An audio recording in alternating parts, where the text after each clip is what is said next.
Hello, dear students. How are you all? I hope you all are fine and healthy. So, welcome back to your SST classes.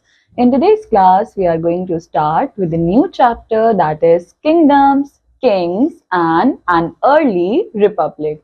So, बच्चों इस chapter में हम लोग kingdoms के बारे में पढ़ेंगे एंड हमारे पास कौन कौन से किंग्स थे उनके बारे में पढ़ेंगे एंड इस चैप्टर में हम लोग ये भी पढ़ने वाले हैं कि कैसे हम लोगों को रिपब्लिक जो है वो मिला था.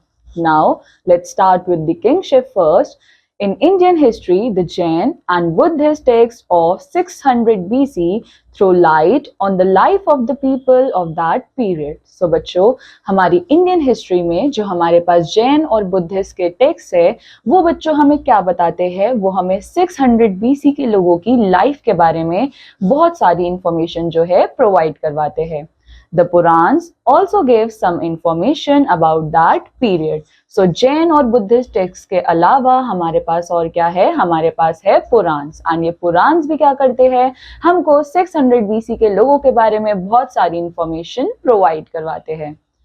The Aryan settlements turned into large territories called janapads. So बच्चों, जब आर्यन जो है, आर्यंस जब आकर सेटल हुए थे उस टाइम पे उनकी सेटलमेंट्स जो है वो बहुत बड़ी बड़ी टेरिटरीज में कन्वर्ट हो चुकी थी एंड इन लार्ज टेरिटरीज को ही हम लोग क्या बोलते हैं, janapads. People needed a leader to serve the people and save them from any calamity. अब बच्चों उस टाइम पे लोगों को किस चीज की जरूरत थी, उनको जरूरत थी एक लीडर की, यानी कि एक ऐसे पर्सन की जो कि क्या करेगा, उनकी प्रोटेक्शन करेगा, उनके बारे में सोचेगा एंड अगर उन पे कभी भी कोई नेचुरल कैलेमिटी आती है, यानी कि अगर कोई भी नेचुरल आपदा आती है तो इन दैट केस वो लीडर उनकी प्रोटेक्शन करेगा.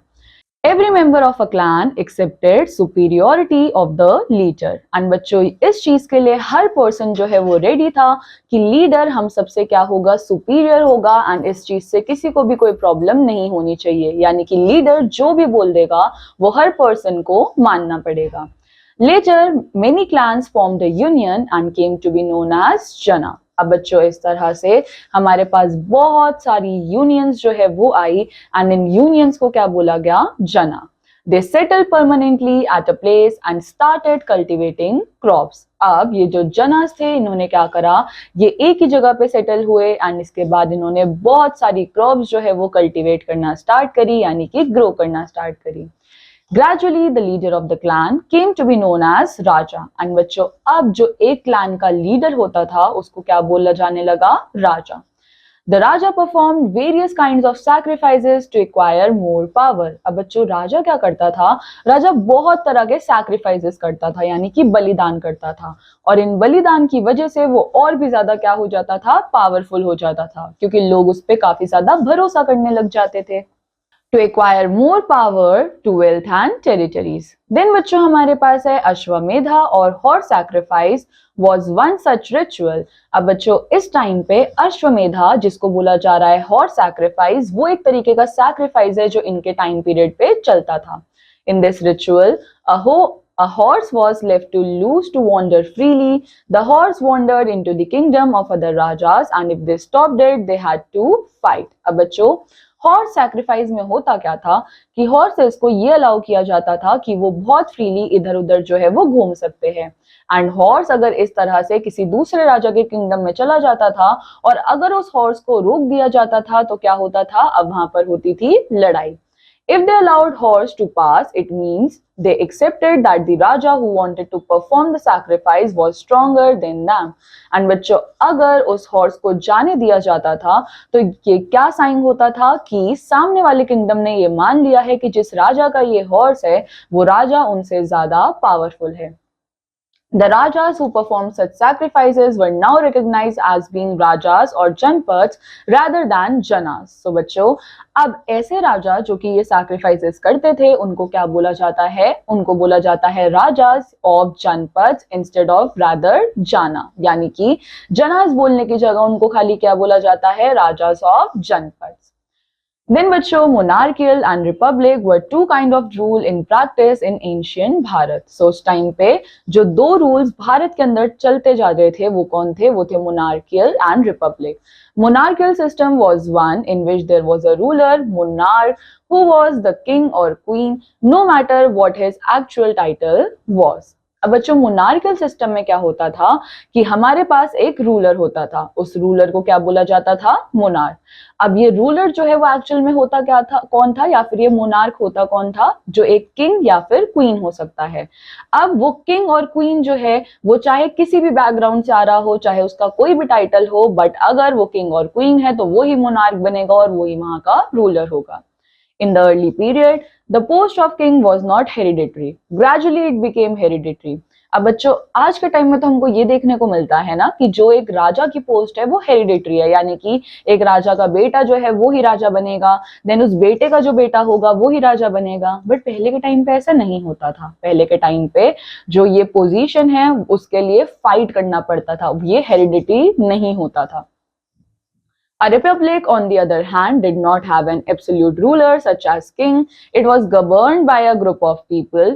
Using their expertise in the use of iron and horses, the Aryans extended their control over the Ganga-Yamuna valley. अब बच्चों रिपब्लिक का मतलब क्या होता है? रिपब्लिक में कोई भी किंग या फिर कोई भी रूलर नहीं होता है। रिपब्लिक में ग्रुप ऑफ लोग क्या करते हैं, वो आपस में आकर एक डिसीजन बनाते हैं एंड वो डिसीजन जो है अगर मेजॉरिटी ऑफ द लोगों को पसंद होता है तो देन वो डिसीजन जो है पास कर दिया जाता है। तो यहाँ पे लोग जो डिसीजन लेते हैं वो अपनी एक्सपर्टीज यानी कि अपनी नॉलेज के बेसिस पे लेते हैं, अपने एक्सपीरियंस के बेसिस पे डिसीजन लिए जाते हैं। देन बच्चों नेक्स्ट हमारे पास क्या है, आर्यंस ने क्या करा था? आर्यंस ने अपना कंट्रोल जो है वो और बढ़ा दिया था एंड अब उनका कंट्रोल कहां तक हो गया था? गंगा यमुना वैली तक। They cleared large tracts of forest. Gradually, different clans settled in different territories. अब बच्चों आर्यंस ने क्या करा था? उन्होंने जो फॉरेस्ट के ट्रैक्स है वो बहुत ज्यादा साफ करवा दिए थे, यानी कि उन्होंने जंगलों में से जाने का रास्ता बना दिया था एंड उसकी वजह से हुआ क्या कि डिफरेंट डिफरेंट क्लान्स के लोग जो है वो उनकी डिफरेंट डिफरेंट टेरिटरीज में आकर रहने लग गए। States came to be named after the clan living in each territory. These states were called janapads. अब बच्चों स्टेट्स के जो है वो नाम रखे जाने लगे एंड ये स्टेट्स के नाम किस बेसिस पे रखे जाते थे कि किस तरीके के क्लैन के लोग जो है वो उस टेरिटरी में रहते थे, और इन स्टेट्स को बोला जाता था janapads. When several janas settled in particular area, their population increased. The entire area was known as जनपद। अब बच्चों यहाँ पे यही बताया जा रहा है जब डिफरेंट डिफरेंट जनास जो है वो एक पर्टिकुलर एरिया में आकर रहने लग जाते हैं तो उस एरिया को क्या बोल दिया जाता है? जनपद। The clans retained their autonomous status and political leadership. They sat together to solve common problems like defense, irrigation, etc. अब बच्चों ये क्लैंस जो है, ये क्लैंस क्या करती थी? यहाँ पे इनके ऑटोनोमस स्टेटस होते थे एंड पॉलिटिकल लीडरशिप्स होती थी, यानी कि ये लोग मिल बांट कर सारे डिसीजंस लेते थे। जो भी इनके बड़े बड़े फैसले होते हैं उन सब पे ये लोग एक साथ मिलकर सारे डिसीजंस जो है वो लेते थे। These came to be known as ganas. And बच्चों इसी तरह से इन सारे सिस्टम्स को क्या बोला जाता है? Ganas. And their system of government was known as ganatantra. So बच्चों जो लोग इस तरीके के पॉलिटिकल सिस्टम को फॉलो करते हैं उनको बोलते हैं गनास एंड इनके सिस्टम को क्या बोलते हैं? गणतंत्र। Thus they made laws and evolved a system of republic governance। And बच्चों यहीं से आया था हमारे पास रिपब्लिक गवर्नेंस, यानी कि जहां पे लोग मिल बांट कर डिसीजन जो है वो ले सकते हैं। There were 16 janapads, each was named after the respective ruling clan। अब बच्चों टोटल हमारे पास कितने जनपद्स थे? टोटल 16 जनपद्स थे एंड बच्चों हर किसी का नाम जो है वो कैसे रखा गया था? उनके रूलिंग क्लान के बेसिस पे। Some of these states were republics. The Shakyas and Lichavis were two clans that formed important republics। अब बच्चों इन क्लान्स में से कुछ क्लान्स ऐसी थी जो कि रिपब्लिक थी एंड इसमें सबसे इंपॉर्टेंट है हमारे पास द शाक्यास एंड लिच्छवीज, जो कि बच्चों बहुत ही इंपॉर्टेंट रिपब्लिक क्लान थी। With the passage of time, some janpads conquered the neighboring territories and were transformed into powerful kingdoms and republics। अब बच्चों जैसे जैसे टाइम जो है वो बीतता गया तो क्या हुआ कि जनपद्स ने क्या करा? अपनी नेबरिंग टेरिटरीज यानी कि अपने आसपास वाली जो जगह है उनको भी किसमें कन्वर्ट कर दिया? पावरफुल किंगडम्स के अंदर कन्वर्ट कर दिया और उनको भी रिपब्लिक्स बना दिया एंड देन इनका नाम क्या रखा? Mahajanapadas. A little before Buddha, northern Bharat came to be divided into 16 such mahajanapadas. तो बच्चों जब नॉर्दर्न बुद्धा के बॉर्न होने से पहले नॉर्दर्न भारत जो है उसके अंदर टोटल कितने महाजनपद थे? 16 महाजनपद थे। These states were also trying to capture each other's territory.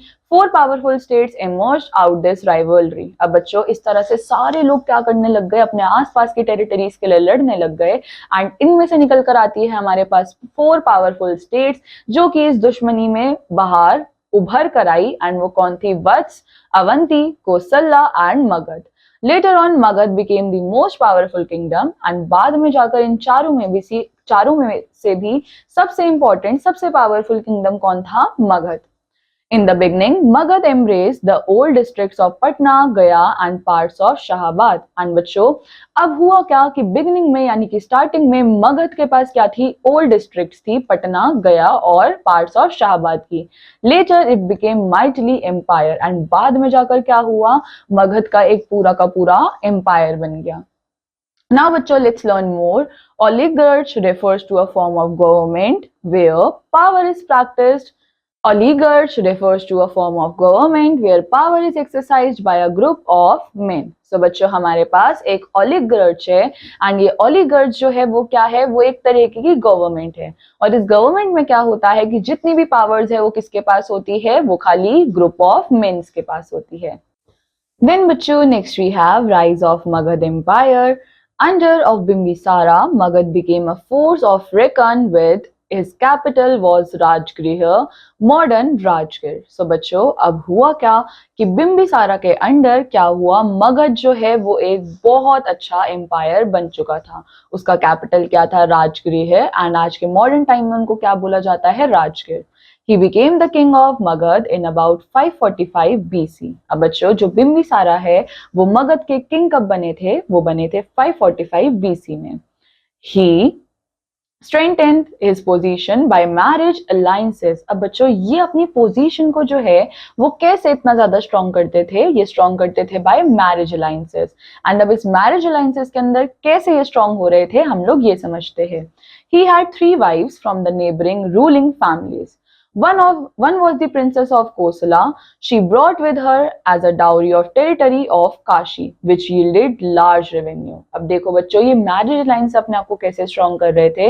इनकी 3 वाइफ्स थी और ये तीनों के तीनों वाइफ्स जो है वो आसपास की नेबरिंग रूलिंग फैमिलीज में से थी, यानी कि जो आसपास के राजा थे उनकी बेटियां होंगी या फिर उनके घर में से कोई होगी. सो बच्चों एक जो वाइफ थी इनकी वो कौन थी? वो थी प्रिंसेस कोसला की. एंड बच्चों अपने साथ डाउरी में यानी कि दहेज में वो क्या लेकर आई थी? उन्होंने उनको टेरिटरी ऑफ काशी जो है वो गिफ्ट करी थी. अब बच्चों यानी कि टेरिटरी ऑफ काशी मिलने की वजह से इनके पास क्या हुआ? वो टेरिटरी बहुत ज्यादा यील्ड करती है, यानी कि वहां पे बहुत ज्यादा फसल जो है वो उगती है जिसकी वजह से इनको बहुत सारा पैसा मिल रहा था.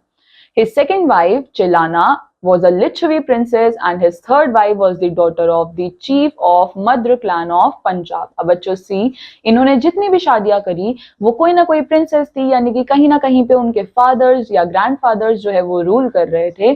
सो इस वजह से ये मैरिज अलायंसेस बना रहे थे. These marriage alliances increased the prestige of Magad and helped it to expand westwards and northwards. अब हुआ क्या? इस मैरिज अलायंसेस की वजह से ही ये जो है वो अपने एम्पायर को एक्सटेंड करते गए वेस्टवर्ड्स पे भी और नॉर्थवर्ड्स पे भी.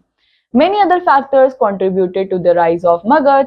There were rich deposits of iron ore close to Girivraja, यानी कि Rajgriha, the capital city of Magad. अब बच्चों मैरिज अलायंसेस के साथ साथ और भी बहुत सारे रीजंस थे जिसकी वजह से इनका मगध एम्पायर जो है वो काफी ज्यादा बड़ा हो रहा था.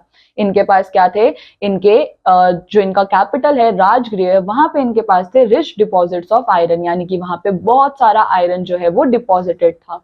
This was a valuable metal for making both weapons and implements. अब बच्चों ये एक ऐसा valuable metal है जो कि बहुत ज्यादा important है weapons और implements बनाने के लिए, यानी कि जितने भी लड़ाई झगड़े में यानी कि इनकी wars में जो भी weapons use करे जाते हैं वो सब कहाँ से बनते हैं? इस iron से. These implements were extensively used for clearing and plugging of land. Iron weapons were not easily available to the rivals of Magad Empire. अब बच्चों होता क्या था कि ये आयरन के जो वेपन्स है वो ये मगध एम्पायर में ही सबसे ज्यादा बनाए जाते थे. सो मगध एम्पायर क्या करता था कि आयरन वेपन्स को वो अपने राइवल्स के पास डिस्ट्रीब्यूट नहीं करवाता था, यानी कि उनको नहीं बेचता था. तो इस वजह से इसने अपने राइवल्स को ऑलरेडी इस तरह से वीक कर दिया था. This was a major advantage. There were other advantages. Much of the trade and transport in the Ganga plain depended on the boats that piled on Ganga river.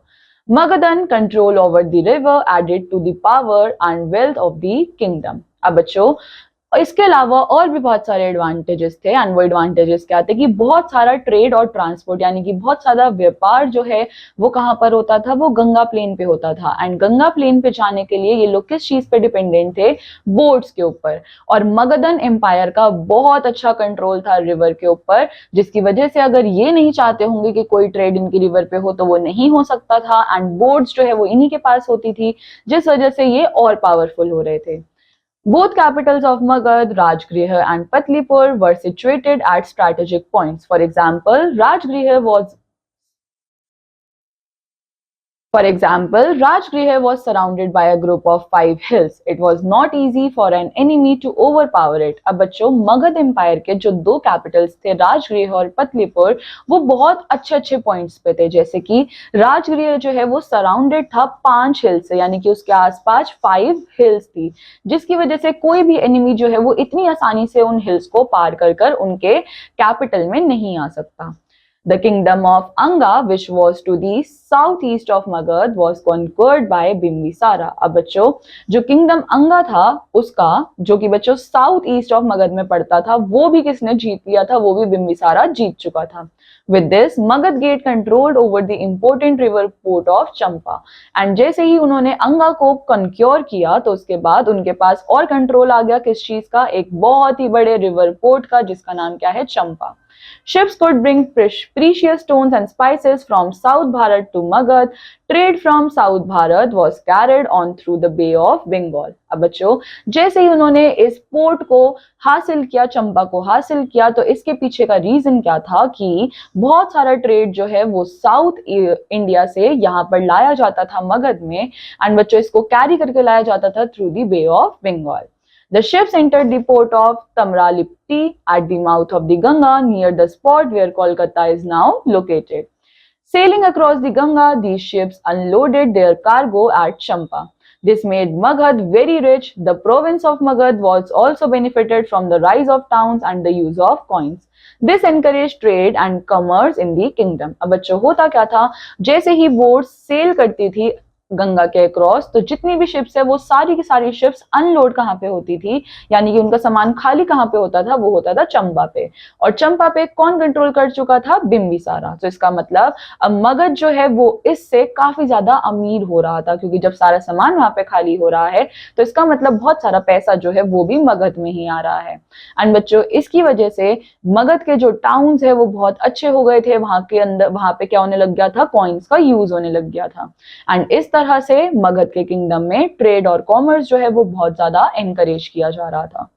Then बच्चों next we have King Bimbisara. So from 542 BC to 492 BC ruled over Magad. So ये king कौन थे, इन्होंने 542 BC से 492 BC तक मगध के ऊपर rule किया था।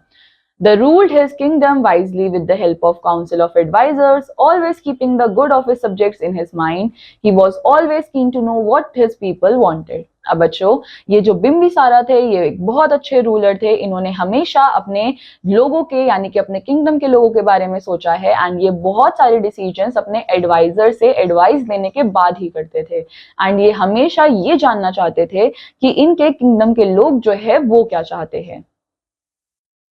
He met the village headmen directly and listened to them carefully. He traveled a lot personally to inspect how his kingdom was doing. He built roads connecting the various towns and villages, and bridges were built over rivers. अब बच्चों ये क्या करते थे, ये अपने kingdom के लोगों की प्रॉब्लम जानने के लिए ये डायरेक्टली विलेज हेडमैन से जो है वो बात करते थे, उनकी प्रॉब्लम्स को सुनते थे। एंड इसके बाद बच्चों इन्होंने ये क्या करते थे कि पर्सनली अपने किंगडम में जाकर घूमते थे और देखते थे कि इनके लोग जो है वो कैसा कर रहे हैं या फिर उनकी सिचुएशन कैसी है। इसके बाद इन्होंने बहुत सारे रोड्स बनाए थे जो कि डिफरेंट टाउन्स विलेजेस को कनेक्ट कर रहे थे। इवन इन्होंने रिवर्स के ऊपर ब्रिजेस तक बनवाए थे। This network further increased trade. Bimbisara's relation with some of the neighboring states were very friendly. He sent his ambassador to the kingdom of Gangdhara, which lay to the northwest of Bharat. In those days, the hills of Rajgir were covered with dense forest. अब बच्चों, बिम्बिसारा के relationship जो होते थे वो अपनी neighbouring territory से, अपनी नेबरिंग स्टेट से वो बहुत अच्छे थे. सो ये क्या करते थे, ये अपने एम्बेसडर्स को भेजते थे किंगडम ऑफ गंगधरा में. एंड बच्चों ये गंगधरा कहाँ पे था, ये गंगधरा नॉर्थ वेस्ट भारत में था. एंड उस टाइम पे ये गंगधर जो है वो क्या करता था एंड बच्चों उन दिनों में जो राजगिर की हिल्स थी वो कवर्ड थी बहुत घने जंगल से. So rainfall was good, rich crops were harvested throughout his kingdom. अब बच्चों जब वहां पे इतना घना जंगल था, वहां पे बहुत ज्यादा बारिश भी होती थी, जिसकी वजह से क्रॉप्स जो है वो बहुत अच्छी वहां पर ग्रो होती थी. Bimbisara was a tolerant and generous ruler. He was a Buddhist, but the people of other religion in his kingdom enjoyed full freedom to follow their own faith. अब बच्चों बिम्बिसारा जो है वो एक बुद्धिस्ट था, बट ऐसा नहीं था कि वो बुद्धिस्ट था तो वो दूसरों को भी बोलता था कि तुम बुद्धिज्म ही प्रैक्टिस करो. उसके किंगडम के लोगों को ये फ्रीडम दी गई थी कि उनको जो भी पाथ फॉलो करना है वो फॉलो कर सकते हैं. He had several meetings with Lord Buddha.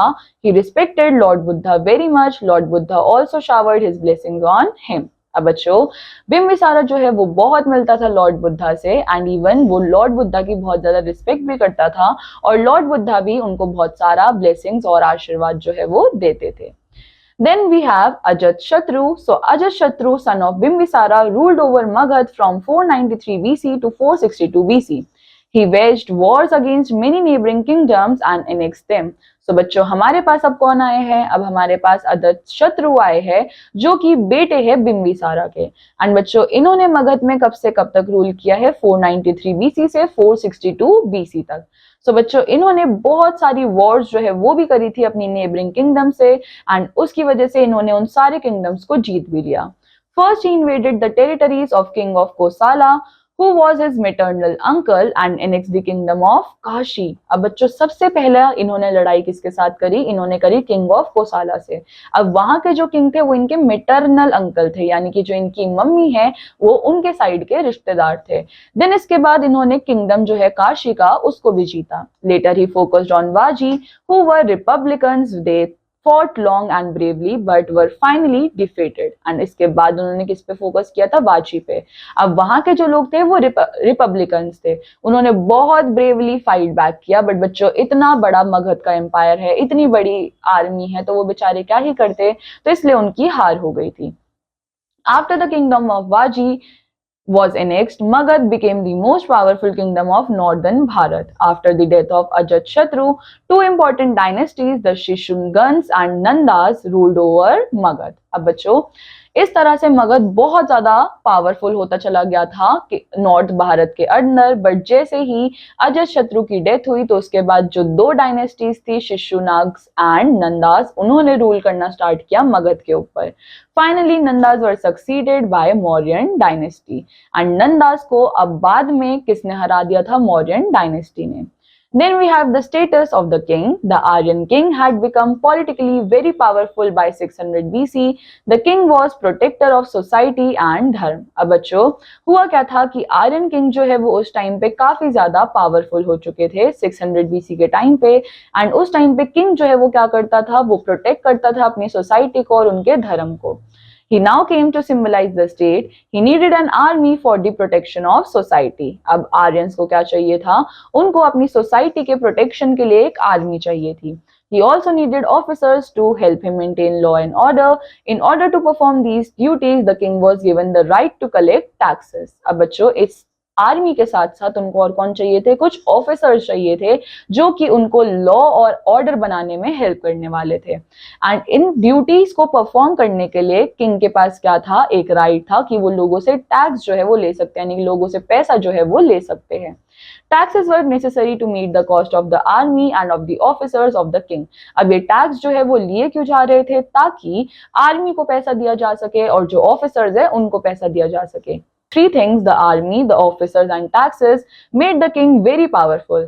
The Brahmins made the king all powerful in administration. अब बच्चों, आर्यंस ने तीन चीजों की हेल्प ली थी एंड वो तीन चीजें क्या थी कि उन्होंने लेकर आए सबसे पहले वो आर्मी, देन ऑफिसर्स और टैक्सेस, और इसकी वजह से हुआ क्या कि वहां के किंग जो है वो बहुत ज्यादा पावरफुल हो गए। ब्राह्मण्स ने क्या करा, उन्होंने किंग को जो है वो बहुत ज्यादा पावरफुल बनाया एडमिनिस्ट्रेशन के अंदर।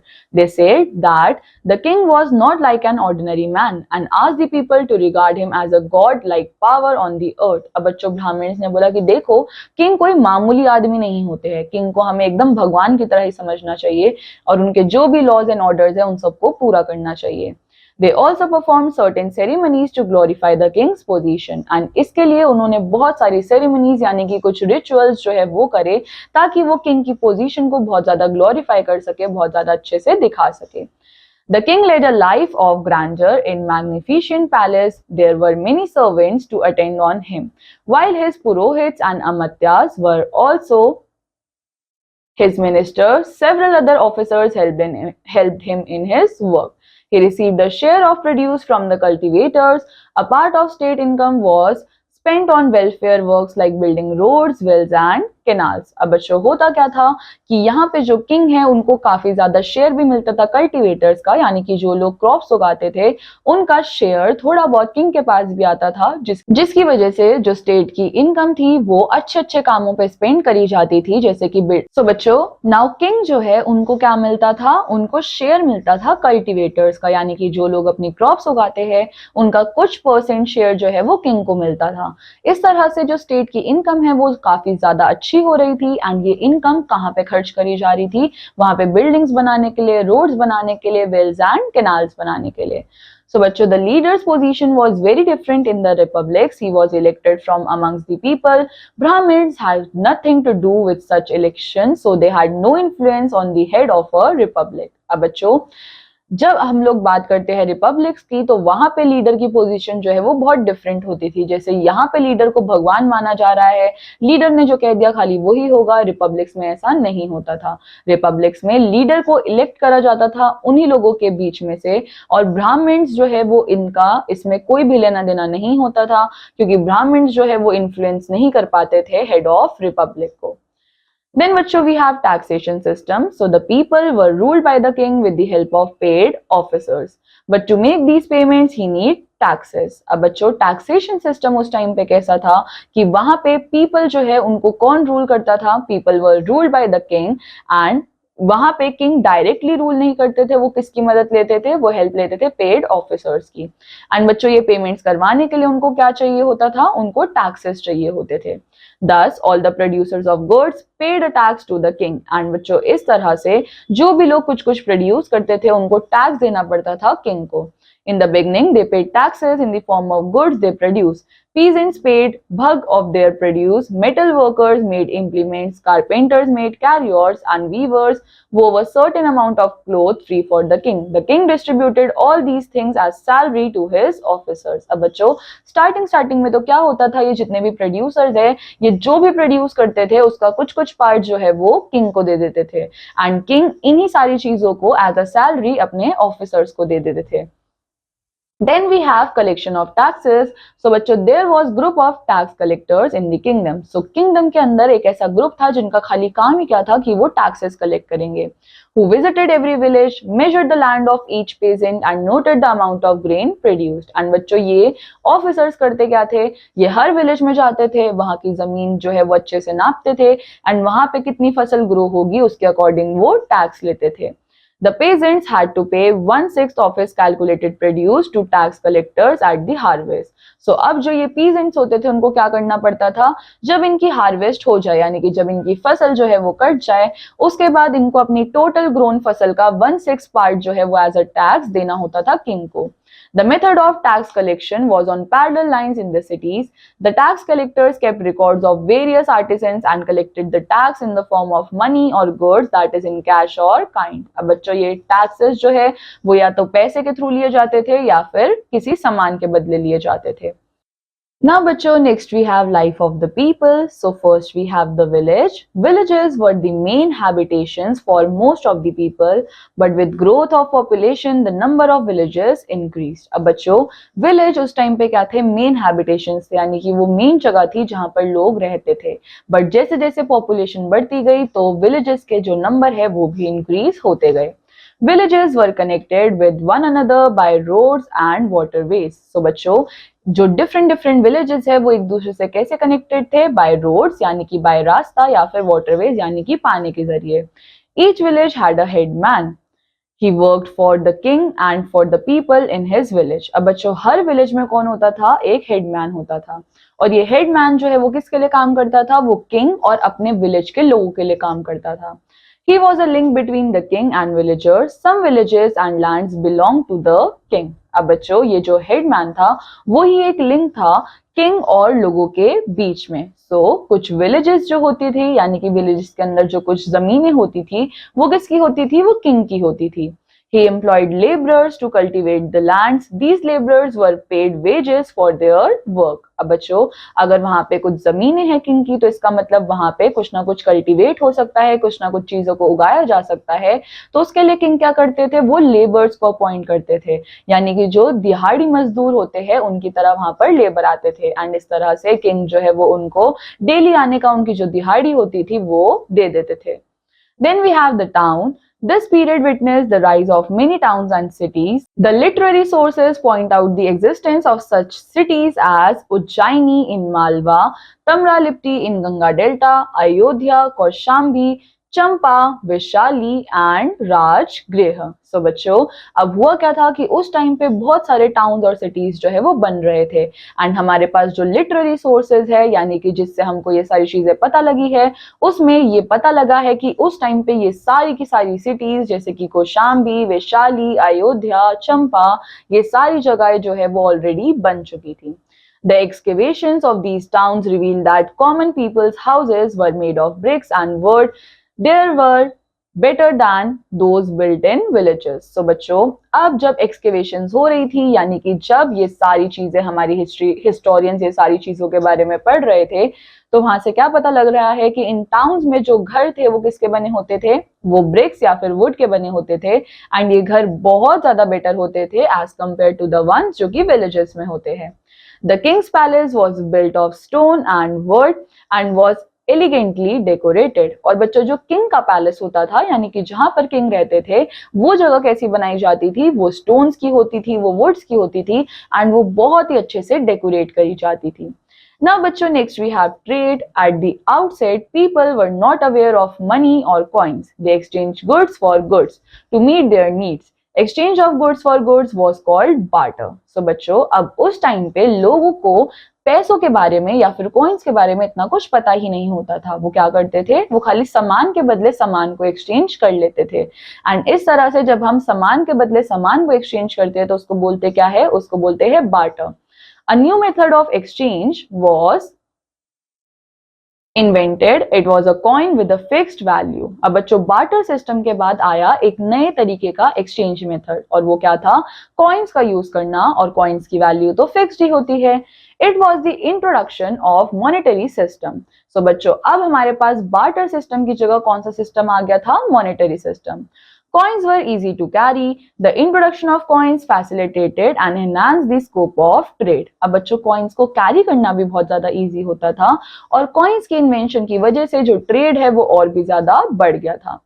The coins of this period called Nishka were made of silver. And बच्चों, उस टाइम पे जो coins बनाए जा रहे थे उनको बोला जाता था निष्का.